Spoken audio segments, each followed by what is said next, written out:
kannanka suna tsaye ya ce ma shege. To ni yanzu me matsayina? Me matsayi? Assalamu alaikum wa rahmatullahi ta'ala wa barakatuh.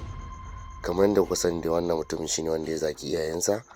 Idan ba ku manta ba kwanakin baya wani mutum wanda ya fito yana tsinewa iyayensa. To ku biyo mu da ƙarshe cikin wannan bidiyon domin ku ji yadda ta kasance a cikin wani live da aka yi da Aminu Jtop da shi wannan mutumin wanda ya zaki iyayensa.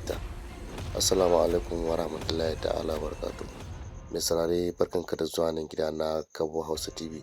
Idan wannan shine zuwan ku zuwanki na farko, to da Allah ka daure ku danna mana subscribe, ku danna mana alamar ƙara domin kawo muku sabbin shirye-shiryen mu da zarar mun dora. Yau mun kawo muku wani complete video wanda aka yi da wani wanda ya zaki iyayensa ya tsine musu. Idan ba ku manta ba a kwanakin ba wanda a shafukan sada zumunta Facebook, TikTok yake ta wannan trending. Ku biyo mu da mun ji yadda kasance. Tabbas wannan haka yake. Ita suka dora mu. Da nake gaban kakata mun taso mu bi ne da wata baiwa Allah ana ce mata ummi, kamar yaya ce a guri na. Yayan mamata, babanta namiji shine yaya ga mamata. Mu bi muka taso a gaban kakata. To kakata tana sai da kosai, tana suya kosai da safe. Dan ni tun ina karami lokacin ma bai kai a rika dora min tallan kosai ba. Ta fara aike na ni da yayar tawa muna kaiwa wata kawarta kosai. In mun je mun kai kosai to daga haka sai aka fara dora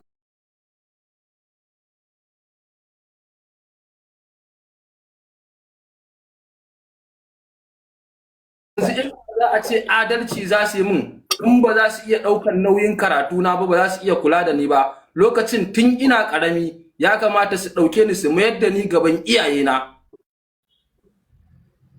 ko ba haka ba? Amma suka rike ni sai da na taso na rantse da girman Ubangiji ina girma bahon kosai yana girma. Babu wani karatu mai kyau, kuma makarantar islamiyyar ma da nake zuwa lokacin ta yamma na rantse da girman Ubangiji wani lokaci ina makaranta za a turo a kirawo na aike ni, wani lokaci sai an kusa tashi nake zuwa makaranta saboda aike ni dai kawai an banna a dan aike babu wani gata. Bayan kuma ga 'ya'yansu ina gani, ka san makarantar dan dago ai, makarantar dan dago a Kano. Okay. Shi malam wasi gaba ɗaya 'ya'yansa suna zuwa makaranta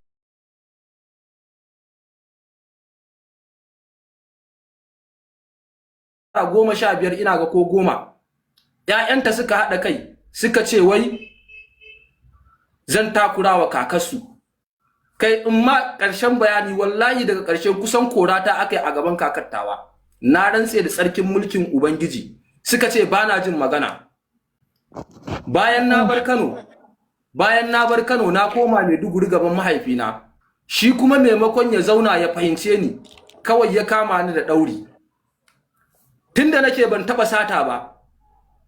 Babu wanda ya taba zuwa kofar gidanmu ya tsaya ya ce yau ga wani ya satan mai kaza. An daure ni ban taba sata ba. Ba na sata. Daddy network din shi ne yake rawa ko? Wanda ya kamata a ce an daure shine yaron da ya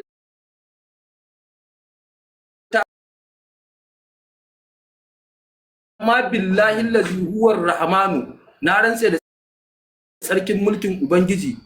Haka bawon Allah nan ya kama ni da dauri da duka. A yanzu haka inda zan haska ma bayana wallahi azima akwai taban da shi zan mutu, sai na je gaban Ubangiji da shi saboda tsabar duka. Makaranta za a kai na a daure ni, na rantse da girman Ubangiji tsutsotsi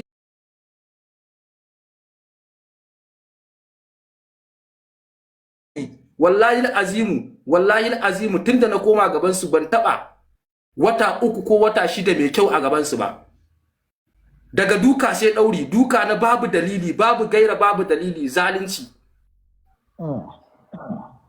Na rantse da tsarkin mulkin Ubangiji.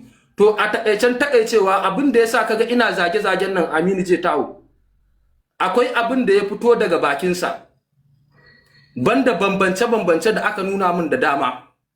Yanzu kai ka kaddara kana da ɗa, sai ka buɗi bakinka da kanka ka ce wa wannan ɗan shege. dan Allah dan annabi ya kake ji wannan dan zai ji a zuciyarsa? Waye ne ya ce maka kai shege ne? Mahaifina wanda ya haife ni kusan ƙarshen rayuwata da shi, wallahi billahi allazi huwar rahmanu, kishiyoyin babata guda biyu Amina da Zilai suna tsaye a tsakar gida, mahaifiyata tana tsaye, na rantse da girman ubangiji yace min shege. Kuma ka san akan abin da yasa ka san akan abin da yasa ake min ka san akan abin da yasa ake min shege? Ranar zamu je Kano, na sa wasu kaya, sai ya ce in canja kayan, sai na nuna mai gaba ɗaya kaya na sun yi datti.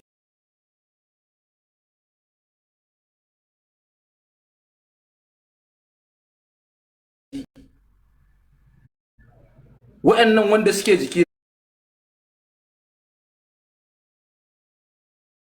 na su kaɗai ne, wai shi baya son ƙananun kaya irin wanda na yi. Ina cewa ni kawai abin in tafi haka, ba wani abu bane ba fa, akan ka canja riga, akan canja riga kawai. Wallahi Allah sojoji sai sun yi attacking ɗinka, sai sun yi bincike akan ka. Na san kada shigar da in kana fita, saboda ni ina fita, ina ganin yadda abubuwa suke faruwa a cikin gari. Na san irin shigar da zaka yi ka fita lafiya, na san irin shigar da zaka yi ko kana da gaskiya sai an tuntube ka. Amma haka yasa sai da yasa na saka wa'annan kayan, aka samu wata hula irin tashi kafiya na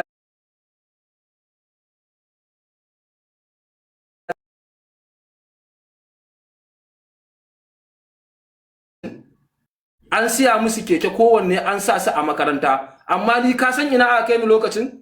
Sai aka ɗauke ni aka kai ni sharaɗa. Na rantse da tsarkin mulkin Ubangiji, akan hanya nake kwana, akan titi nake kwana. Ga ƴan uwana wanda muke tare da su, kowanne an sai mai keke fa, an kai su gidan man Nasiri. Da safe za su samu abincin karinsu lafiya, da rana da daddare ba su da matsalar komai. Ni kuma aka ɗauke ni aka kai ni sharaɗa, akan titi nake kwana. Wani lokaci ina bacci, na rantse da tsarkin mulkin Ubangiji, kwanan da na ci abinci na ajiye, wallahi azimu zan tashi in ga kare yana suɗa. Wani lokaci zan tashi in ga kare yana suɗar baki na ko hannuna.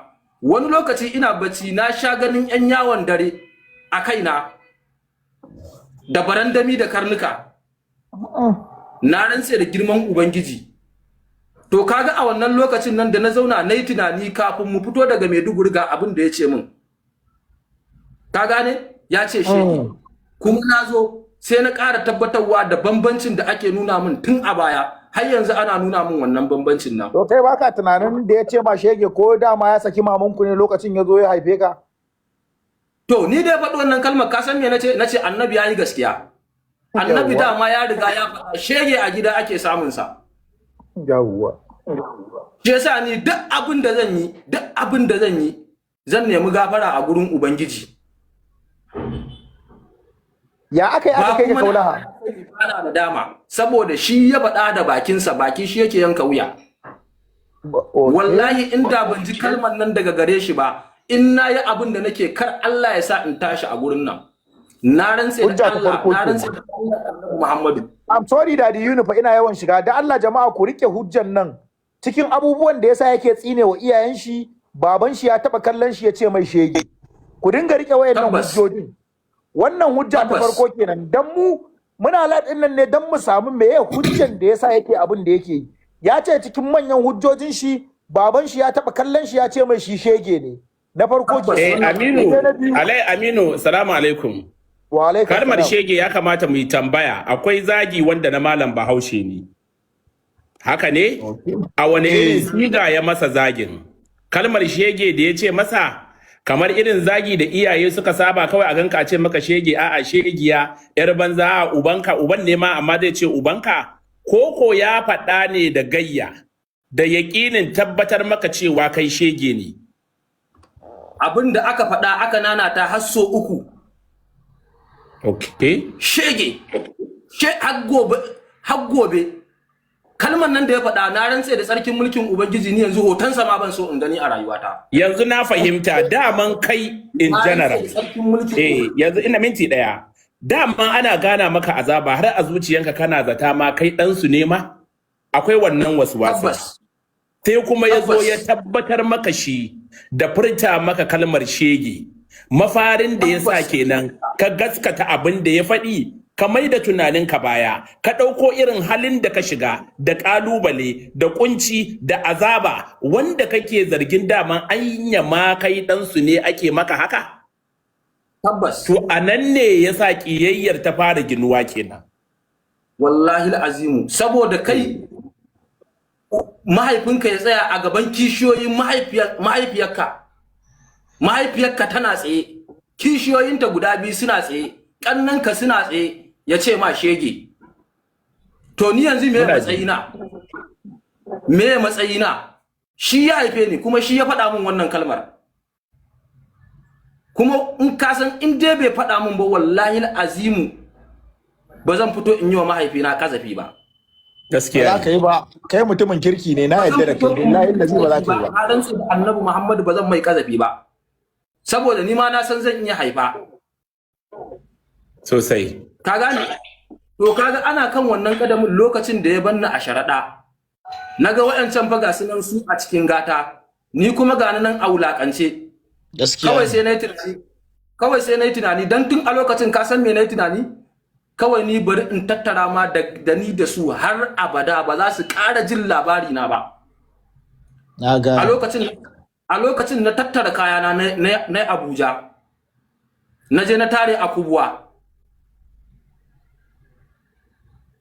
na je cikin Kubwa nan gidan diraman Aminu Yola ne ko gidan diraman Jibrin Sarkin Tasha ne ko waye sarkin anan dai tasha gidan Bola Jibrin Sarkin Tasha anan dai gidan Bola filin Hamza Abdullahi anan nayi rayuwa a Abuja na gane saboda tsabar bakin cikin abin da yake damuna har gobe so nake in manta da su na rantse da Annabi Muhammadu kuma wannan zage-zagen da kaga na fito ina yi ina so in gama huce haushi na ne in yi batan dabo ba wanda zai ƙara jina ba wanda zai ƙara gani na insha Allah har abada abin da nake so in yi kenan ina so in fitar da haushi na ne in wanke in tabbatar da bani da kowa din a Najeriya in ya so in kama gabana kuma kaga lokacin da nake Abuja kafin in dawo aka sanar da ni mahaifina ya rasu ina Abuja mahaifina ya rasu lokacin akwai wani bawan Allah dan angonmu ana ce mai Muhammad Bello Asukwane ka san mu mutanen Kano akwai san kyautatawa iyaye in ma wani ya ga yana wa iyayensa ba daidai ba za ka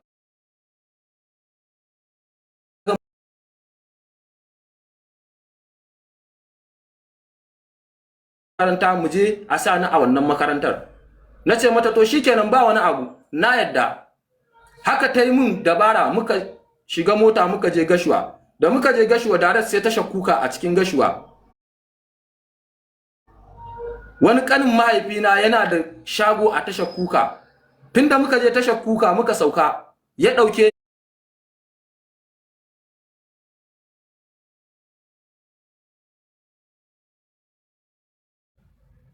to yana da wani yaro ana ce mai baban gida dan gwalalo wani azzalumin yaro kaga biro irin wannan za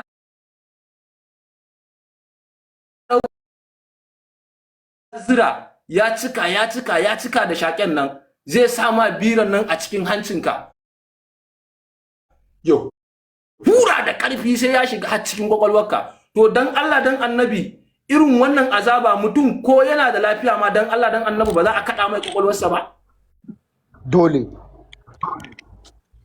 malamin nan in aka zo duba ka a makaranta in aka baka 500 250 tashi ce 250 taka ce in aka kawo ma abinci baka isa ka ci ba sai an kai mai sai ya tsatsama nama ya ɗebe komai sai ya ci rabi tukunna ya kawo ma rabi kuma wai a hakan biyan sa ake yake daure ƴaƴan mutane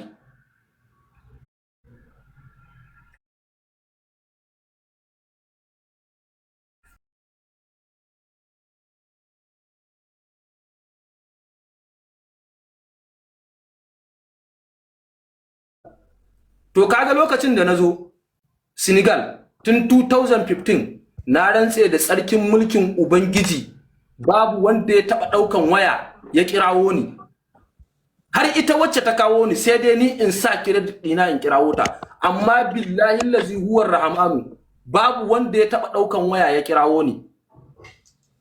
Kaga kwaya kanzo wannan babu wanda ya taba daukowa ya kawo mun. Na rantse da Annabi Muhammadu, ba maganar riga ba, ba maganar wando ba, ba maganar wani abu ba, babu wanda ya taba daukan wani abu ya bani wai da sunan wai an kai ni karatu kaula. Kuma lokacin da aka kai ni kaula din ma fa, bari ka ji in faɗa ma wata magana, ba wai an je an sa ni a hannun wani bane, kawai an haɗa mu a cikin zuga ne, a cikin zuga yan molidi. To a cikin zuga yan molidin nan shine aka samu wani bawan Allah mai suna shehi na nan goron dutse, wanda a layin gidan Malam Nasidi yake. Sai ya haɗa ni da wani ana ce mai Adamu, akan ya haɗa ni ya kai ni gurin Imam Tijjani Sise. Da aka je aka kai ni gurin Imam Tijjani Sise, lokacin a cikin hidimin molidi ake, mutane sun yi yawa, sai ya haɗa ni da shi Zakira Adamu Bunu, ya ce yanzu ka je ka rike min wannan, bayan molidi ka dawo min da shi. Bayan an yi haka, ana cikin haka sai muna da Taka Lafiya dama a lokacin. Shi Taka Lafiya sai da Maryam Inyas. Minti ɗaya da Allah, afuwan. Minti ɗaya. Da Allah a ƙasa na san akwai 'yan Tijjaniya da suka zo gidan nan, akwai 'yan ɗarika. In har kun san jama'an da suka zo, akwai wanda za ku iya wakiltawa guda ɗaya, ku yi ta rubuta sunansa a ƙasa sai mu ɗauko shi ma ya hauro sama. Don yanzu wani zai iya cewa an haɗa mutane ne 'yan izala, ko an haɗa 'yan shi'a, ko 'yan Kur'aniya, ko 'yan salafi, ko 'yan kashabandiya. Ni dai ba ɗan izala ba ne, Aminu ma ba ɗan izala ba ne, ni ba ɗan ɗarika ba ne, Aminu ba ɗan ɗarika ba ne, ni dai musulmi. Wallahi. Ni ma haka. Ban san wa'annan ba.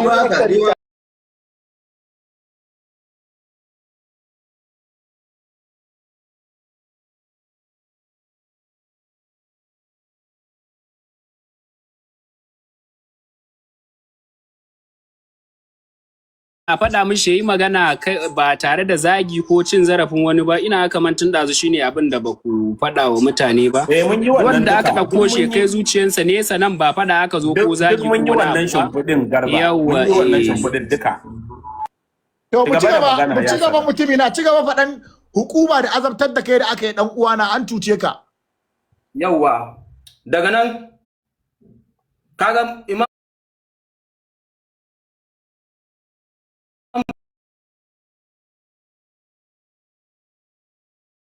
wallahi azimu da jikina da kibata da lafiyata, ba yanzu ba da na motse na kare na lalace, na rantse da girman Ubangiji. Tana gani na kai wani lokaci wallahi azimu kwarjinin farin jini yana ja mutum matsala. Wallahi a can baya nake a zaune, amma wallahi tunda muka zauna idan ta a kaina yake. Ashe cinye take so ta yi mayya. Sai da aka gama ziyara, sai ta tambayi Taka Lafiya, wancan fa, sai ce wannan ai tare muke da shi, da za ka ba mu shi mu kai shi Murtaniya ya yi karatu. Sai Taka Lafiya ya ce ai ba wani abu. Da farko tambaya ta yi a wani gida kake, sai na yi sauri na ce mata gidan Imamu Tijjani Sisa, sai ta ɓata rai. Sai Taka Lafiya ya yi sauri ya ce ba gidan da aka kai shi. Sai ta ce da za ka yadda da mun kai shi Murtaniya ya yi karatu. Sai Taka Lafiya ya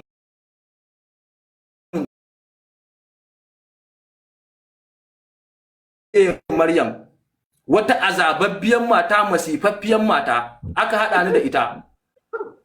Muka je Murtaniya da sunan fawai zan yi karatu da hidima, amma billahi allazi la ilaha illa huwa da muka je Murtaniya in banda wankin dan fan da breziya da shara da wanki da goge-goge, na rantse da Allah ke yi. Wa kake wa tausa? Wa kake wa tausa?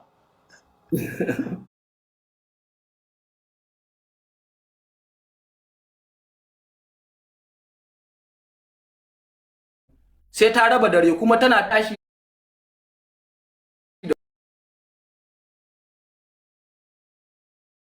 na take zuwa ta bude sai ta dauki takalminta ta seta setin ciki na ta buga min da karfi ta ce gassar amrak. Ka san me ma'anar gassar amrak? Allah ya lalata rayuwa ka ji wai ni da iyayena wai suka dauke ni wai in je in nemo albarka. Wanda zai je nemo albarka, wai wanda yake neman albarka a gurinsa kullun da gassar amurka yake tashi, ya harabbayya. Ma'anar ya harabbayya Allah ya kona babanka. bayya baba ba. Aha, ya harabbayya.